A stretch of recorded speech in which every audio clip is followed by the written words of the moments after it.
আসসালামু আলাইকুম। ওয়ালাইকুম আসসালাম রহমতুল্লাহ। আমার এক বন্ধু প্রশ্ন করেছে, পকেটে টাকা রেখে নামাজ পড়া এটা কি হারাম?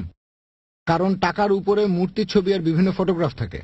ভাই প্রশ্ন করলেন যে বেশিরভাগ লোকের নামাজ পড়ার সময় পকেটে টাকা থাকে, আর বেশিরভাগ টাকাতে বিভিন্ন রকমের ছবি থাকে, বিভিন্ন মানুষের ছবি।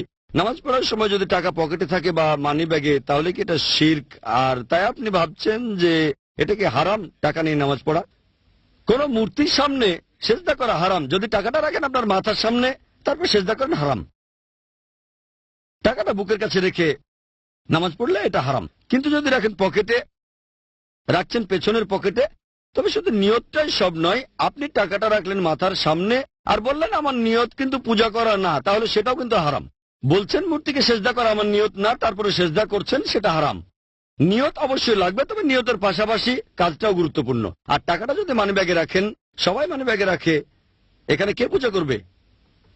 ঠিক, মানি ব্যাগটা রাখছেন পেছনের পকেটে, অবশ্য অনেকে বুক পকেটে টাকা রাখে। এখন টাকা দেখা না গেলে কোনো সমস্যা নেই। এটা অনেক সময় হয়, অনেকে বুক পকেটে টাকা রেখে নামাজ পড়ে, যখন সেজদা যায় টাকাটা তখন পড়ে যায়। তখন একটু খেয়াল রাখতে হবে, টাকাটা তুলে নিয়ে পকেটে রাখেন, সমস্যা নেই। নড়াচড়া করতে পারবেন না এমন না। যদি দেখেন কেউ ভুল করছে, সামনে দিয়ে হেঁটে যাচ্ছে, তাকে থামাতে পারেন আপনি। হাদিস বলছে থামানোর জন্য শক্তিও প্রয়োগ করতে পারেন। ঠিক, যদি এমন কিছু হয়, ধরেন পকেটে টাকা ছিল, সেটা আপনার সামনে পড়লো আর তাতে ছবি আছে, টাকাটা তুলে প্যান্টের পকেটে রাখেন যাতে আবারও না পড়ে। তা না হলে এভাবে আপনাকে অনেকবার টাকাটা তুলতে হবে।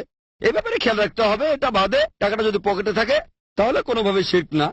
পকেটে টাকা রেখে নামাজ পড়তে পারেন। যদি টাকাটা দেখা না যায়, সামনে না থাকে, তাহলে সমস্যা নেই। টাকাটা না দেখা গেলে কোনো সমস্যা নেই। আজকের উত্তরটা পেয়েছেন।